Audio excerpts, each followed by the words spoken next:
Hi guys, this is Python lecture series 9. In this lecture, we are going to discuss list data structure in Python. So now let us see what is a list. So a list data structure in Python is a mutable. Mutable means changeable and ordered sequence of elements. So the list elements are given in square brackets. And list can contain elements of mixed data type.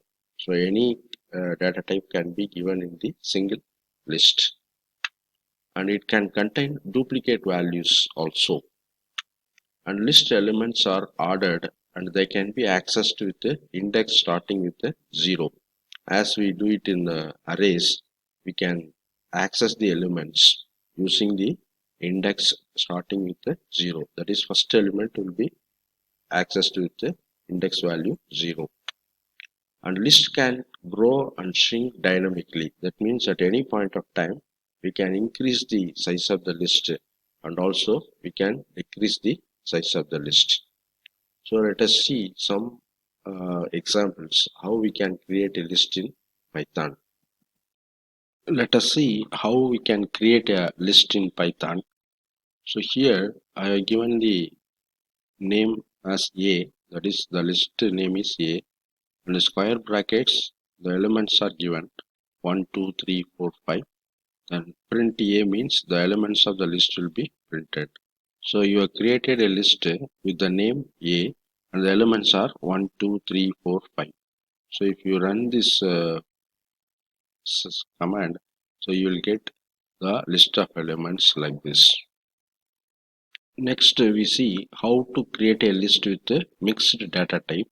So here you have created a list with the name A and the elements are 2, it is an integer, next a string value, next floating point value, next integer.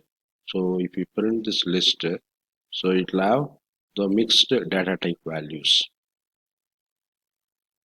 Next we see create a list with the same values as elements. For example, here you are creating a list A with multiple times of the elements 3. That means the element 3 will appear 6 times in the list. So if you print this list, so you can see that the same element 3 is appearing 6 times in the list. Next we see how to create a list with the constructor command list. So here you are using the keyword list. So list name is equal to A, then list of, then within the brackets you are giving the elements 1, 3, 5, 7. So if you run this command, so you will get a list A with the values 1, 3, 5, 7. So you can create a list in this way also. Let us see another way of creating a list with a constructor. So here the variable name is A and you are using the constructor list x multiplied by x, that means x square, or x in range of 1 to 5. That means x will take values 1, 2, 3, 4 because 5 will not be considered as per the command range which you already discussed earlier. So if we print this list, you will get the elements 1 square, 2 square, 3 square and 4 square. Let us see the way of creating a list by accepting the elements as user input. So here you create a list with the name A and it is an empty list in the beginning. So next for I in range of 1 to 5, that means the body of the loop will be executed for I is equal to 1, 2, 3, 4. So 4 times it will be executed. Each time you accept a value and store it in J and use the command a dot append of J. That means append means adding at the end. So each time the value of J is accepted as input and that value will be added in the list A. So if you print this list, so once you run this command, so it will accept the input. So you give some value, it may be any character also we can give. Next I am giving some value like this. So you are getting this a list with the values 12 and a string value KANN, then 8.7 and 9. So as the input command accept all the values as string, so the elements also appears as a string values. Let us see how to access an individual element in the list. So in this part of the Python code, we have created a list with the name B, and the elements are 3, 5, 7, 8, 9, 11. So when you give print B of 2, this 2 is the index value. So we already discussed the index starts from 0. So 0, 1, 2. The value 7 will be printed, and I am changing the value stored at index 4. That means 0, 1, 2, 3, 4. So 9 will be changed as 20 now. Now I am printing the list. So if you see the output of this code, so it will print the value at B of 2 is 7, and the fourth value is converted as 20 now. So that is what the output. Now let us see how to access all the elements in the list using for loop.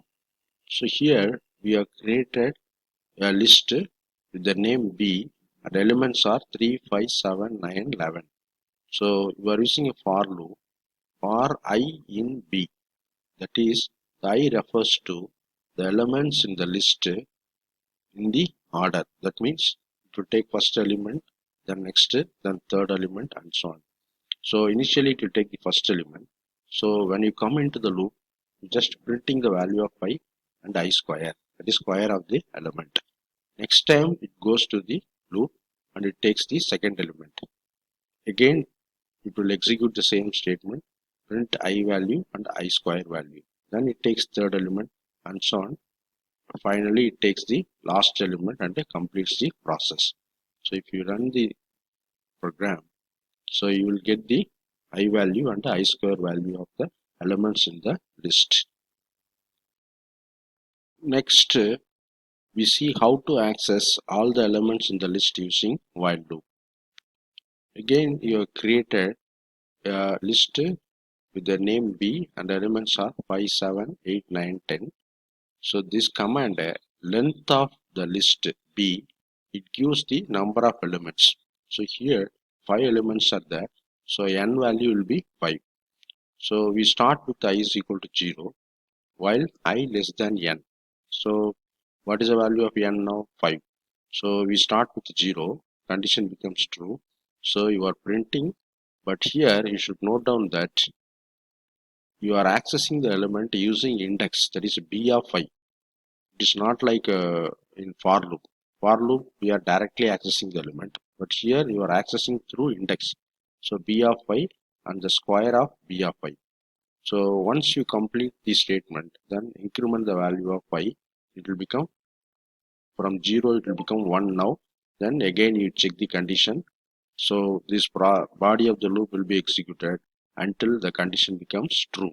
So for all the elements in the list, you'll be printing the square value. So if you run this code, so you can get the output like this. Okay, the value 5, square value 25, value 7, square value 49, like that.